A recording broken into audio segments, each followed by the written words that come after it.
Assalamualaikum warahmatullahi wabarakatuh. Yang saya hormati Ibu Aromanat Anise, MPT sebagai dosen pengampu mata kuliah karya tulis ilmiah. Tak kenal maka tak aruf. Baiklah, saya akan memperkenalkan anggota kelompok kami yang terdiri dari saya, Alif Kuswantini, NIM 2321800101. Yang kedua, Julia Setyanirung, NIM 2321801119. Yang ketiga, Susilo Sekarwangi, NIM 2321801127. Yang keempat, Anggi Silviana, NIM 232180. Akan mempresentasikan mengenai gaya bahasa karya tulis ilmiah. Oke lah, kalau begitu, izinkan kelompok kami untuk memulai presentasi. Silakan pemateri untuk menjelaskan materi apa yang akan kalian jelaskan. Baiklah, saya akan menjelaskan tentang ragam bahasa tulis. Ragam bahasa tulis adalah variasi bahasa yang digunakan dalam bentuk tulisan untuk mengkomunikasikan berbagai jenis informasi. Beberapa elemen penting dalam ragam bahasa tulis meliputi: yang pertama ada pokok pembicaraan, merujuk pada topik atau subjek yang dibahas dalam teks tertulis. Ini mencakup semua informasi, argumen, atau gagasan yang disampaikan oleh penulis. Yang kedua yaitu media yang digunakan, merujuk pada jenis media atau format yang digunakan untuk menyampaikan pesan tertulis. Ini bisa berupa buku, artikel, jurnal, surat kabar, situs web, dan sebagainya.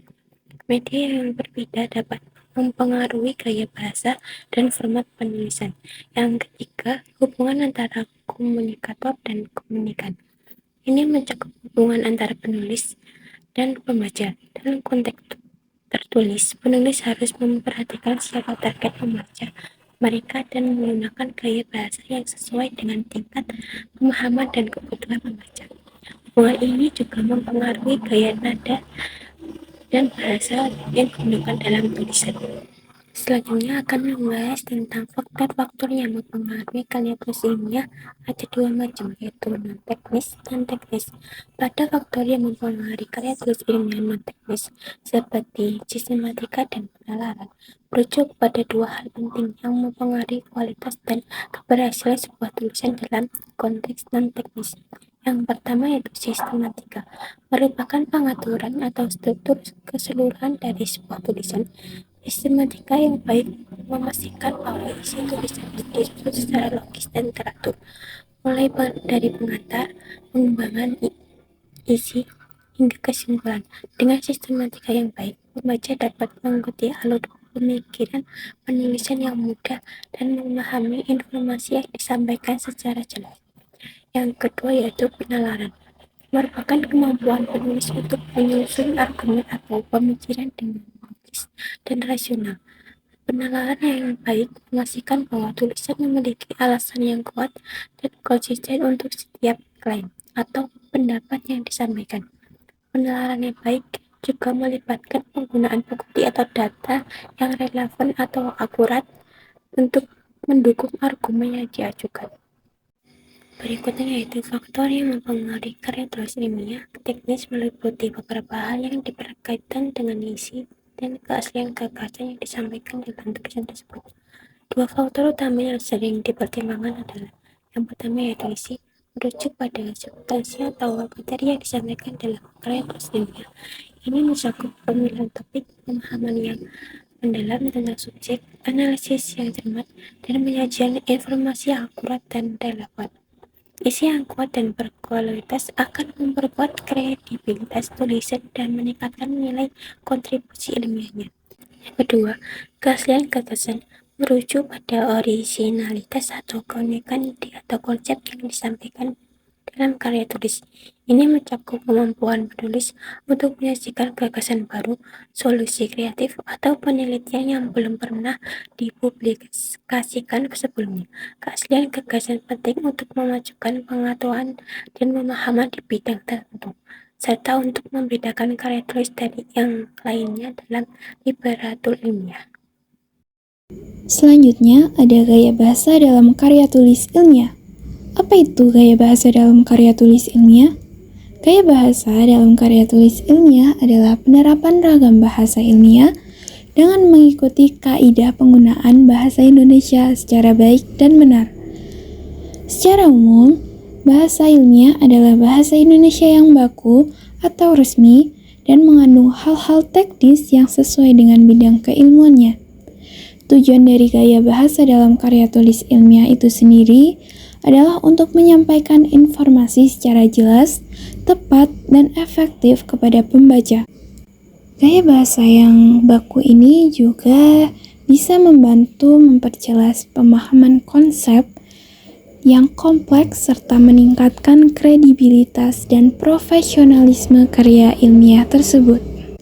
Di dalam karya ilmiah ini juga ada beberapa syarat dalam penggunaan bahasanya. Yang pertama ada morfologi bahasa yang harus lengkap. Morfologi yang lengkap dalam karya ilmiah ini sangatlah penting karena memastikan kejelasan dan ketepatan dalam penggunaan katanya. Dengan memperhatikan morfologi yang tepat, penulis dapat menghindari kebingungan atau salah pengertian oleh pembaca. Misalnya pada kata-kata seperti tak dan udah, semestinya diganti dengan kata tidak dan sudah. Yang kedua, ada sintaksis bahasa yang harus lengkap dan mengikuti kaidah sintaksis. Sintaksis yang lengkap dan benar dalam karya tulis ilmiah itu sangatlah penting. Sintaksis ini dapat memastikan kejelasan dan ketepatan dalam komunikasi antara penulis dan pembaca. Dengan sintaksis yang tepat, pembaca dapat dengan mudah memahami struktur kalimat dan hubungan antar konsep-konsep yang disampaikan dalam tulisan ilmiah tersebut. Ini juga memungkinkan penulis untuk menyampaikan ide-ide mereka secara efektif dan konsisten. Sintaksis ini minimal terdiri dari S, P, dan O secara eksplisit atau secara jelas. Yang ketiga, bahasa harus tepat makna dan tunggal arti. Kenapa harus tepat makna dan tunggal arti? Karena bahasa dalam karya tulis ilmiah harus meminimalkan ambiguasi atau bermakna ganda untuk memastikan komunikasi yang jelas dan tepat antara penulis dan pembaca. Ketika kata memiliki arti ganda atau tidak jelas, hal itu dapat mengganggu pemahaman dan mengurangi keakuratan hasil penelitian atau argumen yang disajikan. Yang terakhir, bahasa dalam karya tulis ilmiah harus padat isi bukan padat kata. Tujuan utamanya adalah untuk menyampaikan informasi secara efisien dan jelas. Padat isi mengutamakan penggunaan kata yang relevan dan menghindari pengulangan atau penggunaan kata-kata yang tidak perlu, sehingga memungkinkan pembaca untuk lebih mudah memahami dan menangkap inti dari karya tulis ilmiah tersebut. Selanjutnya, sifat bahasa dalam karya ilmiah terbagi menjadi 3. Yang pertama, teknis dan praktis. Kata teknis merupakan kata yang dipakai untuk menggambarkan sesuatu dengan mudah. Yang kedua, impersona atau antipronomina. Kata impersona ini adalah kata-kata yang digunakan untuk mengungkapkan konsep, keadaan, atau situasi secara umum tanpa menyebutkan subjek tertentu. Contohnya, cerah, mendung, dan hujan. Yang terakhir adalah objektif.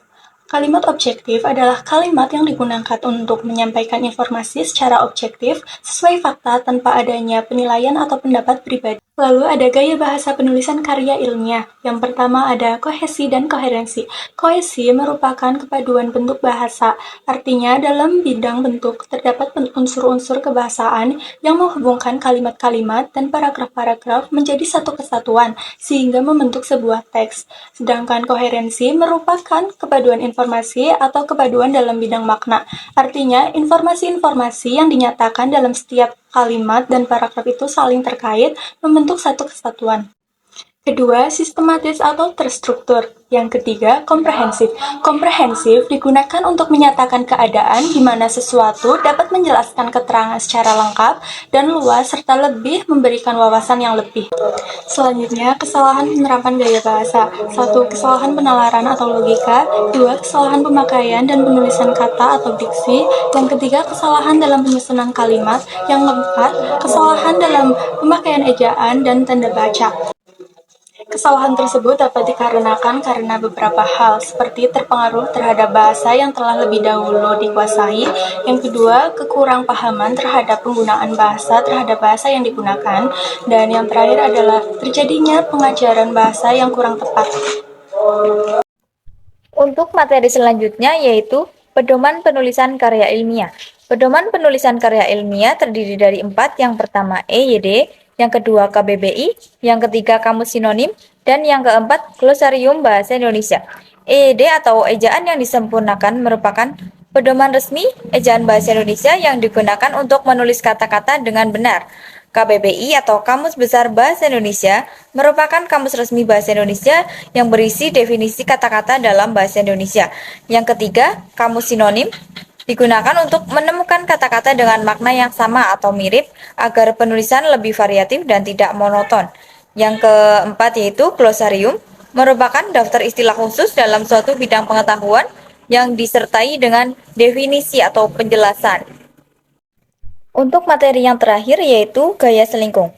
Gaya selingkung adalah gabungan antara format penulisan dan gaya bahasa atau substansi dan kedalaman isi.